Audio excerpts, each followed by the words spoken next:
KBC में करोड़पति पति। सूरज के जीवन का एक ही फंडा था कि मेहनत तो गधा भी करता है, घर बैठे जो कमाए समझदार वही होता है। इसीलिए उसने कभी नौकरी ही नहीं ढूंढी। इस बात से हालांकि उसकी पत्नी शिखा बिल्कुल भी अग्री नहीं करती थी, पर फिर भी सूरज को समझाना बेकार था। टीवी में कैसे बनोगे करोड़पति का ऐड देखकर उसे लगा कि बस अब तो घर बैठे ही वो करोड़पति बन सकता है, और उसके पीछे उसने अपने सारे सोर्सेस एक्टिव कर दिए।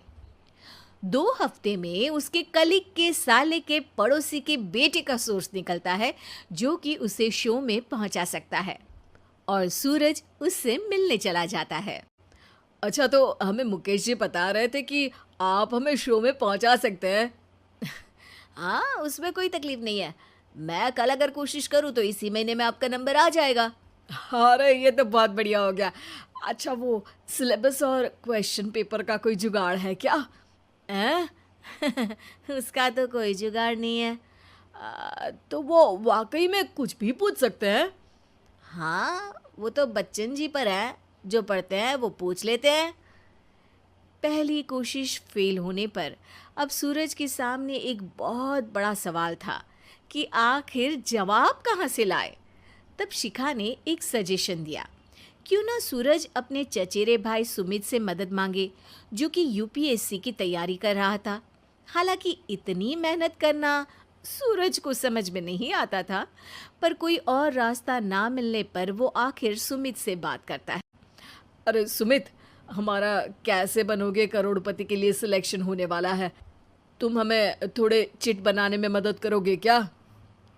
अरे भैया, चिट बनाए तो सालों हो गए, उसमें हमारा एक्सपर्टीज नहीं है, बल्कि आप बोलो तो हम आपकी पढ़ने में ज़रूर मदद कर सकते हैं। हट, कैसी अनाप शराब बातें कर रहा है तू।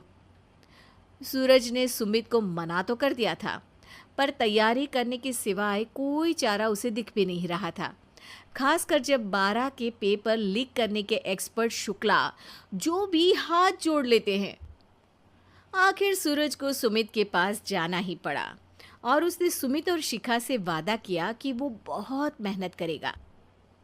1 महीने की तैयारी के बाद फाइनल हुआ कि शो से 1 हफ्ते पहले एक ट्रायल खेला जाएगा, जहां पर सारे रिश्तेदार ऑडियंस की जगह पर होंगे और शिखा सवाल पूछेगी। दूर दराज से भी रिश्तेदार आकर हाजिर हो गए देखने कि आखिर कैसे बनेगा सुमित करोड़पति। सब कुछ सेट था, और इतने में सूरज आकर अपना स्पीच देता है। ये 1 महीना मेरे लिए आसान नहीं था, पर अपने भाई सुमित और अपनी पत्नी शिखा की मदद से मैं इतनी दूर पहुंच पाया हूँ। मेरे मम्मी पापा के आशीर्वाद ने भी बहुत साथ दिया है मेरा। मैं उम्मीद करता हूँ कि आज के शो में आप लोगों को बहुत मज़ा आएगा। साक्षी पहला सवाल पूछती है और पूरे कमरे में सन्नाटा छा जाता है। इंडिया में कितने स्टेट्स हैं? 3, सॉलिड, लिक्विड और गैस। अरे रुकिए, तो ऑप्शंस तो देने दीजिए। इतने में 5वीं कक्षा का चिंटू बोल उठता है। अरे क्या मामा, आप तो पहले सवाल पर ही आउट हो गए। अरे बेटा, पहला सवाल तो ट्रायल होता है ना। अरे तुम अब देखना। देखने जैसी बात तो थी ही। सूरज को इतना शांत किसी ने नहीं देखा था।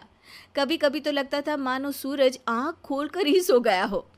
मामा जल्दी करो प्लीज, कल सुबह पनवेल भी तो निकलना है। अरे हट, कंसंट्रेट करने दे मुझे। 3 सवाल में 3 लाइफलाइन खत्म हो चुकी थी, और अब चौथे सवाल पर भी सूरज का मौन नहीं टूटा। पर सूरज अभी भी हार मानने को तैयार नहीं था। उधर हर कोई सूरज को छोड़ सुमित को देख रहे थे। आखिर सुमित ने ही तो पढ़ाया था सूरज को। गजब बेइज्जती है यार। अरे बेटा, तो बाप का, दादा का, भाई का, सबका नाम बुड़वाएगा। अरे 3 लाइफलाइन ले ली तो भी तेरा कुछ नहीं होना है। अरे कोई इतनी बात करता है क्या शो पर? अरे बेटा, शो पर तेरे जैसे भी तो नहीं आते ना। सूरज की ये जंग आखिर 1 घंटे बाद 5वें सवाल पर खत्म हो गई, जब उसने इंडिया के नेशनल बर्ड का नाम कहा, कौवा। अरे बेटा, मजा तो बहुत आया, बस थोड़ा टाइम पर खत्म होता तो आनंद भी आ जाता। ताने बारिश के बूंदों की तरह बरस रहे थे और सूरज को भी समझ आ रहा था कि ये करोड़पति बनना शायद उसके बस के बाहर की बात है। पर वो आखिर ये बात मान कैसे लेता?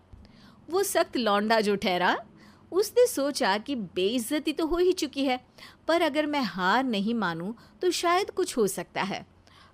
शिखा, तुम देखना, असली शो में आग लगा दूंगा, आग, करोड़पति बनूंगा मैं। हाँ, सब्जियां खत्म हो गई है घर पे, ले आओ। पहले पति बन जाओ, फिर करोड़पति बनना। अरे गजब बेइज्जती है यार। बेटा, अभी तो घर पर ही हुई है, 1 हफ्ते में तो तुम देश के सामने करवा कर आओगे। वैसे जब टीवी पर जाओ ना, तो बस अपने मम्मी का ही नाम लेना, ठीक है? कोई पूछे तो बोलना कि पापा नहीं है मेरे। अरे पढ़ाई की, पेपर निकलवाए, इतने सारे लोगों को खाना खिलवाया, क्या फ़र्क पड़ा? इसीलिए मैं कहता हूँ कि मेहनत तो गधा भी करता है, घर बैठे जो कमाए वही सिकंदर। लेकिन मामा, गधे भी जानते हैं कि हमारा राष्ट्रीय पक्षी मोर है।